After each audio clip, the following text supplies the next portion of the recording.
ദക്ഷിണേന്ത്യയിലെ ആദ്യ ആർച്ച് പാലത്തിന് 90 വയസ്സ് തികഞ്ഞു.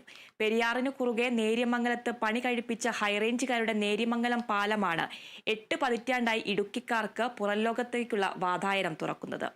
1935 മാർച്ചിൽ അന്നത്തെ ഭരണാധികാരി രാമവർമ്മ ശ്രീ ചിത്തിര തിരുനാളായിരുന്നു പാലം ഗതാഗതത്തിനായി തുറന്നു നൽകിയത്.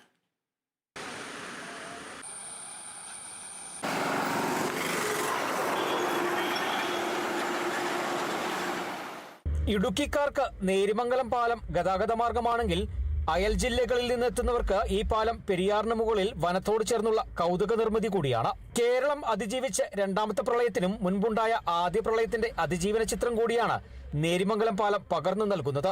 1924 ഉണ്ടായ പ്രളയത്തിൽ അന്ന് മാങ്കുളത്തുകൂടി ഉണ്ടായിരുന്ന ആലുവ മൂന്നാർ റോഡ് ഒലിച്ചുപോയി. ഇതോടെ കോതമംഗലത്ത് നിന്നും നേര്യമംഗലം അടിമാലി വഴി മൂന്നാറിന് പുതിയ പാത തുറന്നു. ആദ്യ പ്രളയം കഴിഞ്ഞ് 11 വർഷം പിന്നിട്ടപ്പോൾ നിർമ്മിച്ച നേര്യമംഗലം പാലം കേരളം നേരിട്ട രണ്ടാം പ്രളയത്തെയും അതിജീവിച്ച് ഹൈറേഞ്ചുകാർക്കെന്നും സഞ്ചാരമാർഗമായി നിൽക്കുന്നു. 214 മീറ്റർ നീളവും 4.90 മീറ്റർ വീതിയുമാണ് ഈ ആർച്ച് പാലത്തിനുള്ളത്. 1935 മാർച്ചിൽ അന്നത്തെ ഭരണാധികാരി രാമവർമ്മ ശ്രീ ചിത്തിര തിരുനാളായിരുന്നു പാലം ഗതാഗതത്തിനായി തുറന്നു നൽകിയത്. പാലം ഗതാഗതത്തിനായി തുറന്നു നൽകി 90 വർഷങ്ങൾ പിന്നിട്ടപ്പോൾ പഴയ പാലത്തിന് സമാന്തരമായി തന്നെ പുതിയ പാലത്തിന്റെ നിർമ്മാണ ജോലികളും ആരംഭിച്ചു കഴിഞ്ഞു.